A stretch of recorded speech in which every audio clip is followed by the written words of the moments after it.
What's up, YouTube? Welcome to yet another episode of the MMA Show. Thank you guys so much for tuning in once again. I hope that all of you are having a fantastic start of your day, of your week. What's today? Monday, August the 12th, bro. That's crazy that August, it's already almost halfway there. I mean, that's fucking insane, bro. I could swear it was just April. But anyways, we do have a UFC Fight Night pay-per-view this Saturday, UFC 305 over there in Perth, Australia, mate, Australia.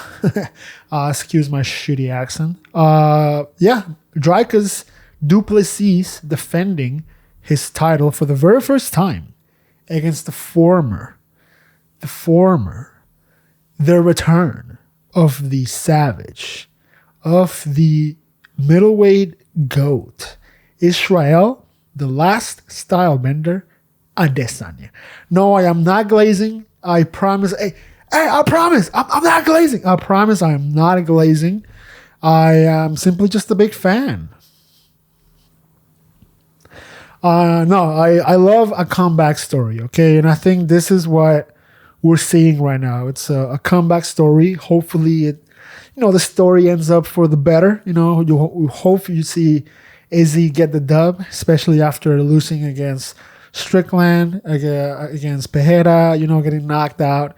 So yeah, a little bit of a roller coaster, but hey, the man is still one of the GOATs, in my opinion. It's still one of probably the best middleweight ever, if I had to be honest. I mean, as far as the people he's fought, when he fought them, the people that he put away, almost lapping the entire division. I mean, that's gotta be something. It was an incredible run, okay? It was a great time in the UFC where we had the so-called three kings, the old champs from Africa, him, fucking Kamaru Usman, and Francis Ngannou, it was a fun times in the UFC, man. Fun times. And now we really have none as champ. That's crazy that none of the three kings are champs anymore. One of them is not even in the UFC anymore, right? But hopefully Israel Adesanya is able to retake that throne over from Dricus. Dricus is no punk though, okay? No punk. I know Izzy is Izzy, but Dricus, bro, especially if he fights the way he's kind of used to, where kind of like an awkward offense, but highly effective offense, and just having a good defense. I think defense is the key here against Izzy. You cannot really defend against Izzy. If you're gonna fight Izzy, I think you have to go for broke. The way Alex did, the way Sean Strickland tried to do, he dropped him. He couldn't knock him out, but he tried going for broke. He was pressing forward and pressing the action. And I think that is the only way, really, to fight against Izzy. Izzy is a phenomenal striker, but he's also more than everything. He's a phenomenal.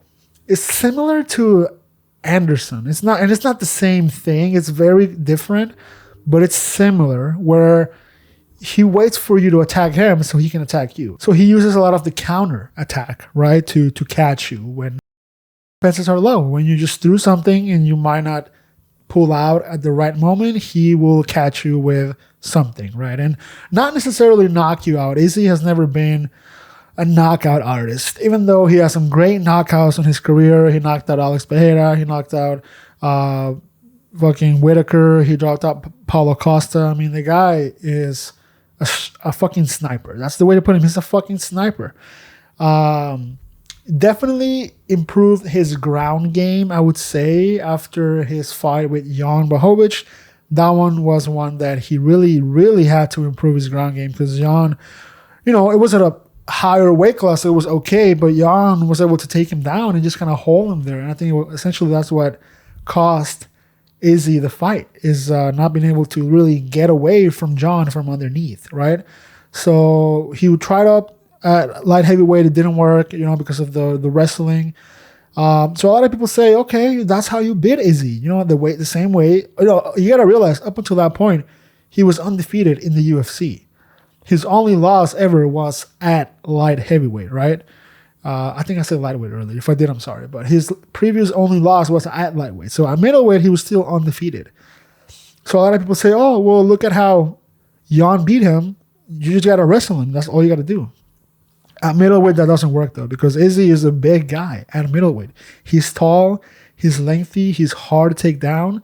He has good takedown defense. So I think that's something that Dricus is going to struggle with a little bit if he does decide to go for a takedown, which I think he will at some point. I think it's only fair to say that Dricus will essentially try a takedown, if, especially, not even if he's not having success on top. I think if he's having success on top, 100% go for the takedown, right? Especially because it's tough to put Izzy away. It's tough to knock him out. So if Dricus wants a chance, he needs to have some success on the feet, but also shoot for that takedown, or at least fake it a few times so Izzy, he's thinking about it, and then do the real takedown. But I think that's the way to go, because you're not going to knock out Izzy. I mean, you could, but you don't have Alex Pereira power, right? Imagine Dricus just fucking knocks the shit out of Izzy. That would be insane. But you don't have Alex Pereira power. But, you could rock him. You could hit him with a few nice combos on top and then wrestle him. Why? Because I think overall it's going to come down to points. I really do think, based on the past performances that we've seen from these two guys, this fight goes the distance, which I hate to say this because I would love a KO from Izzy, something nice and flashy to make his comeback, his return. He regained the belt in a flashy style. That would be awesome. Again, guys, I'm not glazing Izzy, okay? I'm just saying. I'm not glazing, I promise. But that would be great for a comeback. I mean, even for just for a viral moment, for a viral reel, highlight reel, that's perfect. A nice flashy KO on your comeback against the guy that is calling you not a real African. That has to feel good. So I don't think that's going to happen, though, although it would be great. I do think that this fight goes the distance. And again, if Dricus is able to get some success on top and take Izzy down, he can lock down a win, bro. He could 100% lock down a win, especially Izzy, not really a wrestler. He could wrestle, though, and of course, he's Izzy, so he's good. He's pretty well-rounded. But you got to understand, he was never a wrestler previous to the UFC. He was only a striker. So there is a slight disadvantage to somebody that's been wrestling their whole lives. And I don't know if Dricus has a wrestling background. I would assume he doesn't. But, he's a thick guy. He's a freaking thick guy. So he might be hard to defend against for the takedowns, because he's a big guy. He can put a lot of weight on you and make you tired and eventually get the takedown. So he does have 2 wins. Oh, he has 1 win by submission against Darren Till. But that's it. Well, not that's it, but that's it. So in the UFC, he only has 1 submission win. But before, he did have a few more submission wins, a few by guillotine and rear naked choke. So he can grapple. He can choke you out, okay? So Izzy has to be careful with that. I would say that could be Dricus's biggest weapon, is the takedown. Because on top, on the feet, Izzy all day. Izzy all day, brother. I mean, but again, depends what Izzy we get, right? Do we get the Izzy that fought Sean Strickland? If we get that, then Dricus might get the dub, honestly, especially, also another thing I have to say before I talk about that is the Dricus fight versus Sean Strickland. I do believe, and I know a lot of people do this too, it's not controversial, that Strickland maybe got that dub. Okay, let's just put that out there. That Dricus, I don't think he should be champion right now. Okay, and it's tough because you see it happen before where Dana White himself, after the fight, says, "Oh, I thought the other guy won." Usually, that champion is not around a lot, and usually, they don't get the big deals. They don't get the big pay-per-view bucks. You know what I mean? Like, I don't know. It sucks to say it, but I talked about this before. The UFC is a fucking popularity contest, right? And don't get me wrong, it's a fantastic organization to watch, and you do get some of the best in the world competing against the best in the world, but also it's entertainment, right? People talk about this all the time. It's entertainment. It's primarily what it is. It's an entertainment company. So Dricus, if you notice, him being champ, he hasn't really done a lot. He hasn't been in interviews. He hasn't done any shows. He hasn't gone on Joe Rogan. Like, he hasn't done any of those shits, right? Maybe he went on Joe Rogan. I don't know, but I wasn't sure. I don't follow it that much. But it is, just the star power. Oops, sorry. The star power is just not there for Dricus, right? So because of that, because you win the belt in a kind of like sketchy, maybe not, close decision, it just fucks you. Now, the way to put a stop to that, okay, and the way for Dricus to fucking go apeshit famous and be a superstar is to defeat Izzy. I mean, look, that happened with Strickland. It happened to Alex Pereira. If you defeat the superstar, you gain some of, not all of it, but you gain some superstardom. You don't blow up overnight. Because I think in the UFC still to this day, a lot of guys are not mainstream, right? Izzy, Sugar, they're definitely mainstream, but Sean might not be like mainstream. And when I mean mainstream, I mean like, go walk down to any park and ask anybody, hey, do you know who Sean Strickland is? I'm not shitting on Strickland, but a lot of UFC fighters are not mainstream in that way. And that's not a knock on anybody. But you go ask who Conor is, and everybody might know. They might not be super fans, right? But they might remember that, he did have that fight against Mayweather, right? And he's like this crazy Irish guy with an accent, right? So they might remember that, right? But as far as household name, I mean, still to this day, only a few guys are. Izzy, Sean, John Jones, people like that. People that are really, really just superstars, right? And Dricus, he just hasn't catapulted from the win. He just, like I said, hasn't gotten to stardom because the win was kind of iffy, right? Now, if you defeat Izzy, that's how we get in the fucking party, baby. I'm not saying that Izzy's going to just steamroll Dricus. I'm going to stop yapping now. And as an official prediction, I will say that I do have Izzy winning by unanimous decision. I think that he just kind of does enough. I think he stuffs takedowns, and I think he stuffs takedowns, and I think he just outworks Dricus on the feet. I think he utilizes leg kicks to keep distance, and I think that he will be able to break through Dricus's awkward offense and defense. Hopefully, that's what I'm hoping, right? But yeah, should be fun. But yeah, I have Izzy on the 5th round by decision. Now we could have an Izzy KO, so I'm also going to say that that's possible. So fun, that would be fun. Next up, we have Kai Kara-France versus Steve Erceg. Steve Erceg coming off of a loss, being the former title contender, challenger at flyweight. By the way, I heard some shit about flyweight. I'm not gonna sit here and spread rumors, okay? But I heard that flyweight might be going away. I don't know. Have you guys heard about that? Have you guys heard anything about that? I heard Kamaru Usman and Henry Cejudo talking about that on their podcast. They didn't go full detail into it, but Cejudo brought it up. But I don't know. But I heard that flyweight might be going away. But who knows?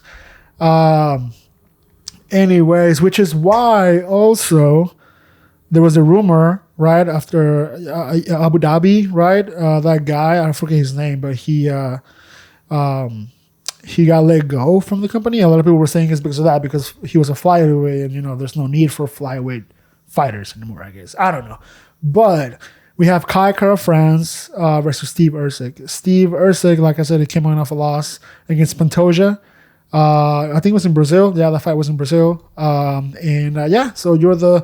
you are the current title. Sorry, you're the former title challenger, and you go against a guy like Kai Kara-France. Now, this is an awkward situation. Okay, this is an awkward situation because if Kai Kara-France wins, I don't think he's gonna get a title shot. And I forget what he said, because he was on a press conference recently with Izzy and with Dricus and all of them, and I forget what they asked him, but they asked him about the title, and he definitely said he wants to be champ, right? But even if he defeats, a lot of people would say, oh, well, he just defeats the guy that just challenged for the title, so he should be next. But I don't think that should be the case, because he's coming off 2 losses in a row, right?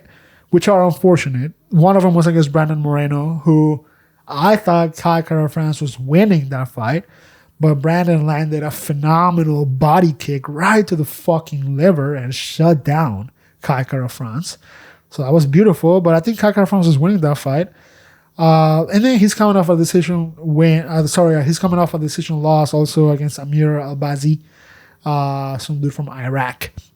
So 2 in a row, you know, if you win one, you shouldn't get the title shot, even if that guy is the former title challenger, which in any other division or in any other circumstance, if you're coming off 2 wins or 3 wins in a row, then you could say, hey, look, I just defeated the former challenger for the title. Now it's my turn to get the title. But Kai Kara France has to win in a phenomenal fashion for him to even call out for a title shot. Okay, if not, win one more. Win one more, and then you can probably say, I want a title shot. Although, looking at that division, I mean, there's not a lot of options. He already fought Brandon Moreno, maybe Brandon Royval. I don't know if they already fought. Let me see. Have they fought? No. Oh, yeah, they fought. So Royval and Kai Kara France already fought in 2020, and Royval won. Okay? So Kai Kara France had a tough situation. I mean, he lost against the number 1 guy, which is Royval. He lost against the number 2 guy, which is Moreno, right? And now you're about to face a guy that's lower in the division. So, yeah, if you win this fight, you shouldn't get a title shot. I mean, I'm sorry, but there's also nobody else. Like, maybe a rematch against Royval, that would be ideal, I would say. If the UFC really just wants to say, fuck it, and just, you know, this division is going nowhere, then give him the title shot, you know, just to kind of spice things up a bit. But, again, you're coming off 2 losses.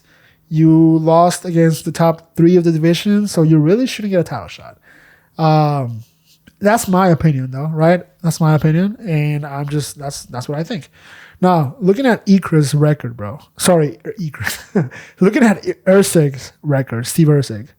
This motherfucker's record is wild, okay? It's wild. He has nothing but dubs, bro. Nothing but dubs. Undefeated in the UFC. Before the UFC, he went on like a fucking 8 win streak, okay? Gets in the UFC and defeats fucking David Vorak, Alessandro Costa, Matt Mitchell, and then obviously loses to Pantoja. So, yeah, that is a crazy, crazy fucking... By the way, a lot of finishes too. Well, submissions.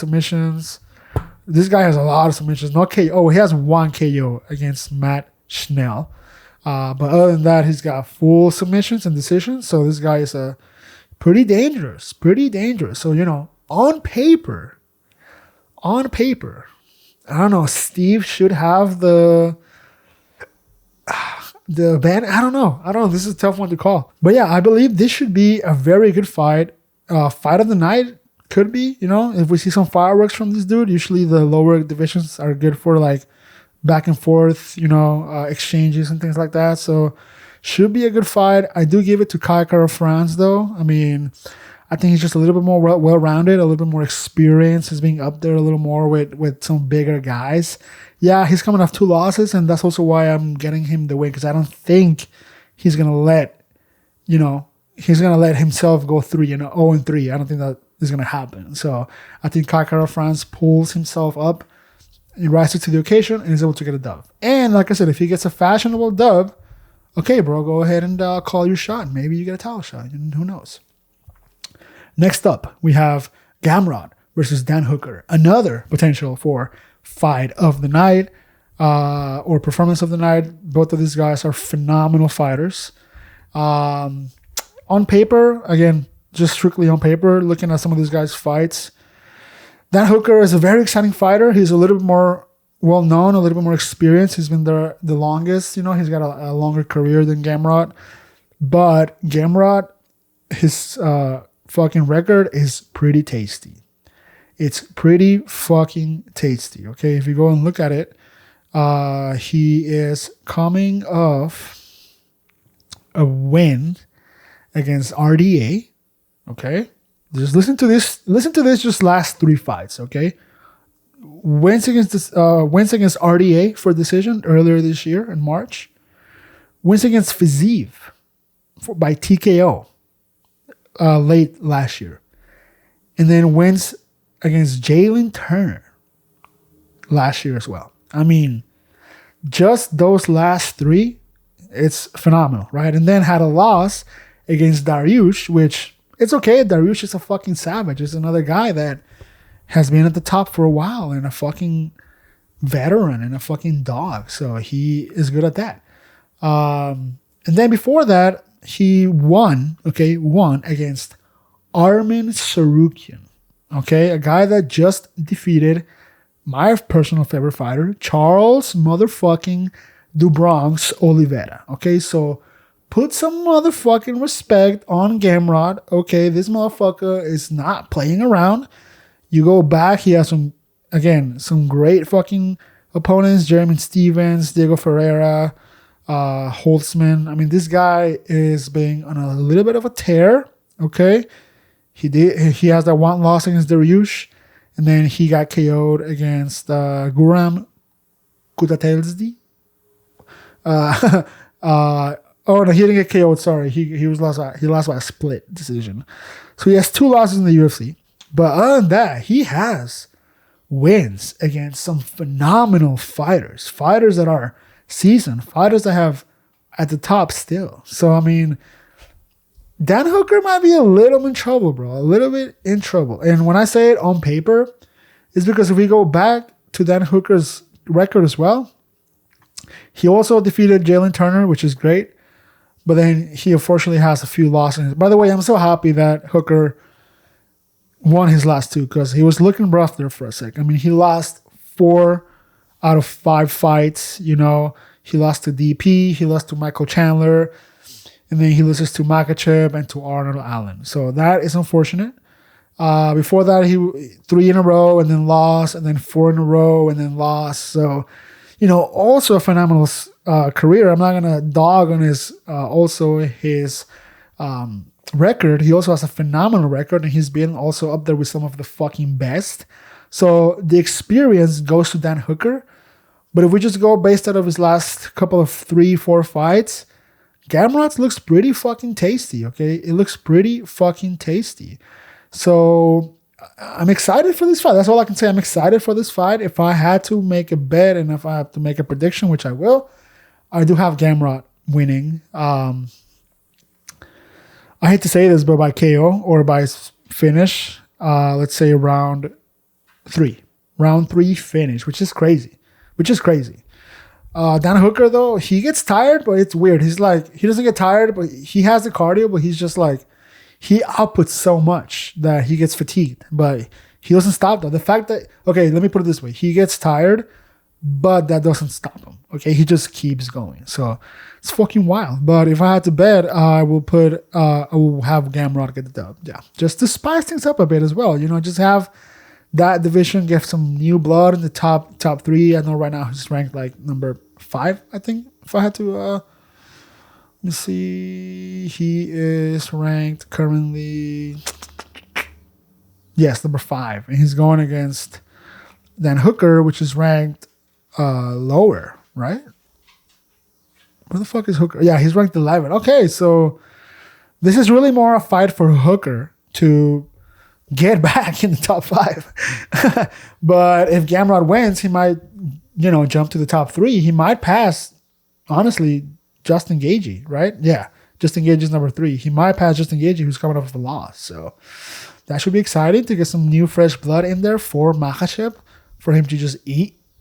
Imagine we just keep feeding Makhachev just fresh blood like rituals, and he just fucking eats them. Like, he just defeats everybody. Like, all we're doing is just fucking praying to the fucking Dagestani gods. But yeah, this should be a pretty tasty fight. And yes, I'm taking Gamrot by 3rd round finish, not decision.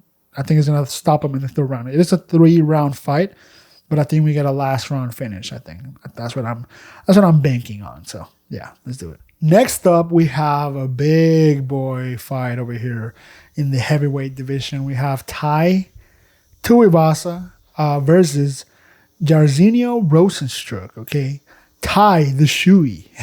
I don't know if is that. Oh no, his nickname is Bam Bam. Sorry, because he does a shoey every time he wins. So Ty is a guy that needs to get a dub. Okay, looking at his record, it's not the best. Okay, he has 4 losses in a row, 2 of those being by KO.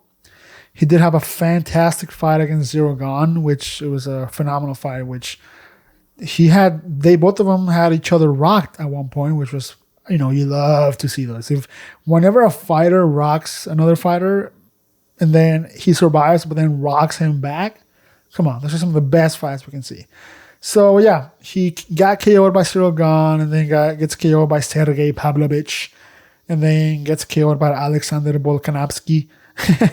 Yeah, he moved up. Yes, he moved up to heavyweight. It was a last minute replacement. It was like 2-minute notice, and this motherfucker stepped up and fought Tai Tuivasa and won by submission. No, I'm just kidding. It's Alexander Volkov. Okay, similar name, just lose the Novsky at the end. Volkov, Novsky, just lose that. Okay.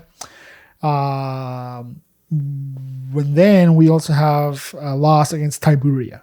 So 4 in a row is not great, Papi. It's not great. And I'm a huge Thai fan. That's why I want him to get this dub, to get back in the win column. Because at one point, I was like, holy shit, this motherfucker is able to maybe have at least a title shot. There was a point where I thought he could definitely be a good match against Ngannou? No, I'm fucking lying. I don't know. It's tough because he's a bigger dude. He's a chubbier guy, shorter than most people. If he was like super skinny guy, not super skinny, but if he was ripped, right, and had a 6-pack, he'd probably be at like middleweight. I don't know, maybe, but he's a big dude.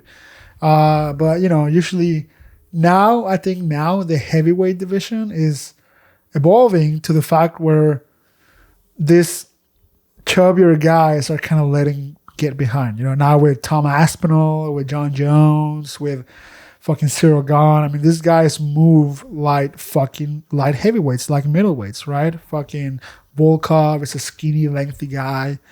These guys fucking move like middleweights, bro, and they're fast and they're in shape, okay? They can go 5 rounds. So yeah, someone like him, and Derek Lewis was a great example that he kind of realizes, and he said, I gotta get my shit together. So Derek Lewis lost some fucking weight, okay?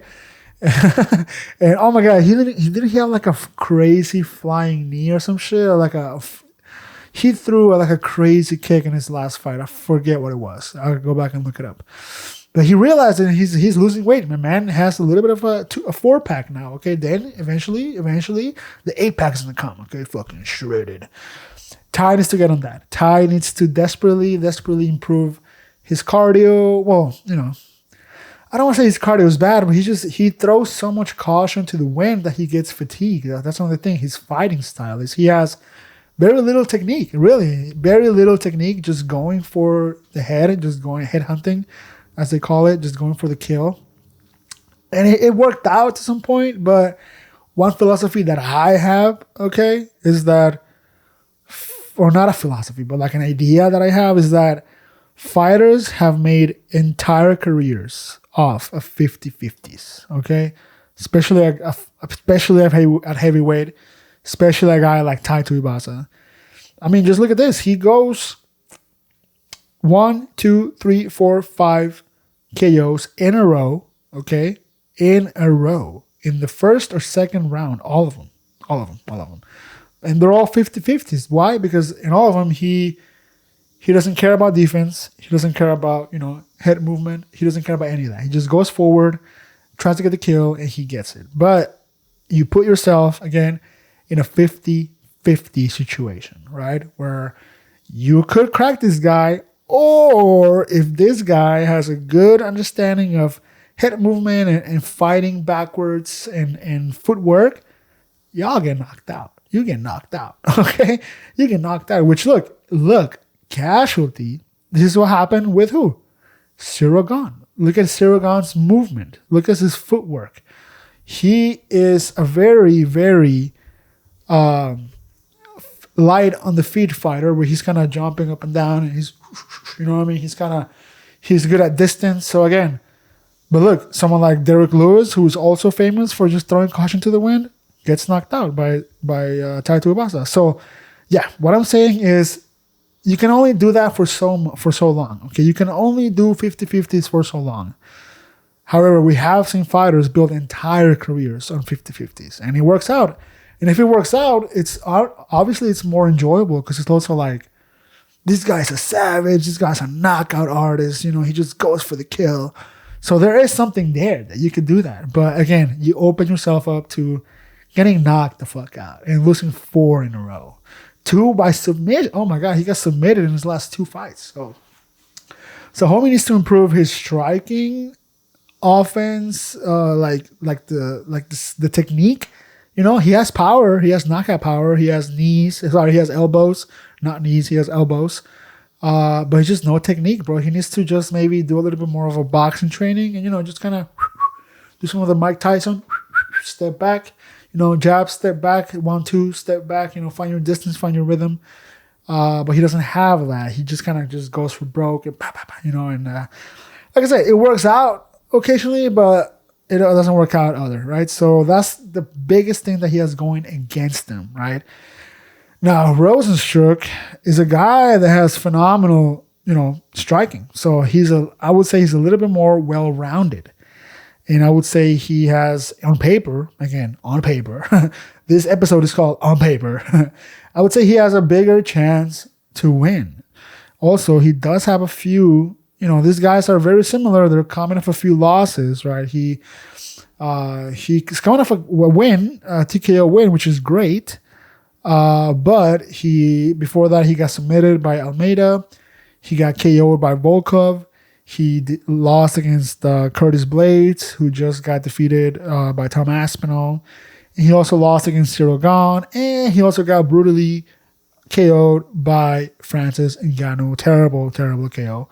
But before that, he was undefeated. You know, 2019, undefeated. And then loss, win, loss, win, loss, win, loss, win. So, yeah. Little unfortunate that he has those losses in his career. But, you know, look at the guys that he's lost to. I mean, Francis Ngannou, I mean, Cyril Gane. I mean, these are guys that have been at the top for a while, right? And Rosinho, bro, you know, I mean, sorry, Jairzinho Rosenstruck, I mean, he's a guy that he's no punk. And a lot of people, you know, are just saying, just wait till this guy finds his form and just wait till this guy really is able to shine in the UFC. Because look, he's only been in the UFC since 2019. That seems like a long time, but it's really not. I mean, it's really, really not. In the UFC, just 5 years. I mean, that's a pretty short career right now. So right now is where he could potentially get some momentum going, especially at heavyweight that desperately needs new blood at the top, okay? Because we have nobody right now for Tom Aspinall. You know, I already talked about this whole situation right there, but getting a new blood there would be ideal. But it depends on what they want to do with Tom Aspinall. Are they going to make him defend the interim again? Like, that would be kind of fucked. But it is what it is, right? But yeah, I believe, Jairzinho could get the dub in the situation if he just fights a little smarter. I hate to bet against Tai Tuivasa, but again, all Rosenstruck has to do is be smart with your footwork and be smart with your head movement. Be patient. Let Tai go for broke and tire himself out and then counter strike, right? And knock him down. And I think that's what's going to happen. I think it's going to be like I call this one Rosenstruck round 1 or round 2 KO. That's my official prediction for that. So yeah, we have other fights here, interesting ones. Lin Jingliang versus Carlos Pretes. Jingliang also has a few losses in his career. Lost against Khamzat Chimaev. Lost against D-Rod, which, by the way, I thought he was a little robbed on that one. Not gonna lie, I thought it was a little iffy. I thought Lee, the Leech, Li Jingliang, I thought he took that dub. So. It is what it is. I remember I put money on that too. I put money on Li Jingliang. I had a parlay on him and on Nate Diaz because that was the Nate Diaz card and against Tony Ferguson. And that did not go my way. But yeah, I was so mad because I was like, bro, he won. It was so clear that he won, but it is what it is. You know, I'm not going to go back and fucking talk about it. It's whatever. It is what it is. But he's going against Carlos Prates, who unfortunately is undefeated. Only 3 fights in the UFC, all by KO. All by KO. Okay.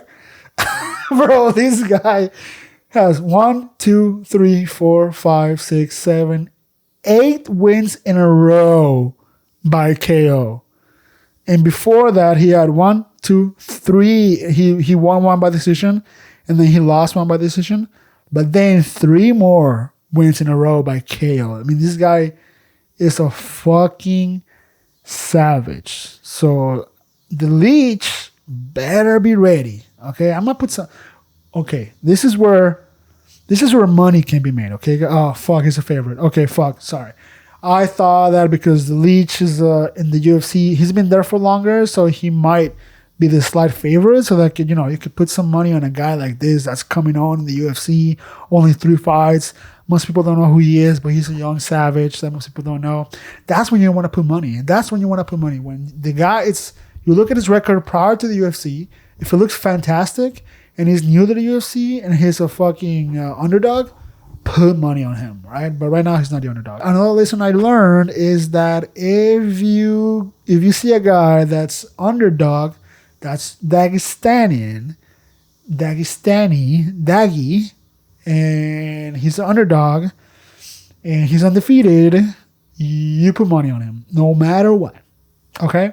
Especially if his last name ends with Magomedov, okay? Especially if that happens. So, yeah. I mean, we have other fun fights in the prelims. I'll probably be tuning in for some of those. Junior Tafa versus Walter Walker. We have Josh Culibao versus Ricardo Ramos. We have Casey O'Neill versus Luna Santos. That should be a good fight as well. Casey O'Neill coming off 2 losses, unfortunately. And he won against Shevchenko? Is that what I'm seeing? Yeah, he defeated Shevchenko. He KO'd her in 20. When? What? Oh, not Valentina Shevchenko. I was so confused. I was like, wait, what? Shevchenko was like defeated up until, recently. I was like, when the fuck did she get knocked out? What? But it's Shevchenko's sister. Okay. Bro, I was so confused. I thought that Casey O'Neill was like this fucking goated savage that was about to dominate. Well, I mean, she could still, but I was like, holy fuck, if you knock out Shevchenko, that's wild. It wasn't the real Shevchenko. It wasn't Valentina, the bullet Shevchenko, the fucking one of the best flyweights to ever do it. It was her sister, though. It was her sister, Antonia Shevchenko, which is also in flyweight, which is kind of crazy because they could fight at some point. I don't know. Maybe Shevchenko will retire soon. She is kind of not up there in age, but, she had a long reigning, she's 36. I mean, yeah, getting close. She had a long defending, reigning, title run, which was fun to watch. So shout out. But yeah, we have some other fun prelims that I'll be watching. And guys, if you want to know what happened after, if you want to hear a breakdown of what happened after the fight, after Dracus du Plessis knocks the fuck out of Israel Adesanya, if you want to see, sorry, I'm sorry. What? Who the fuck said that? No, guys. But if you want to hear a breakdown exactly of what happened, a professional, detail-oriented breakdown, come to me, okay? And I will give you just that. So shout out, guys.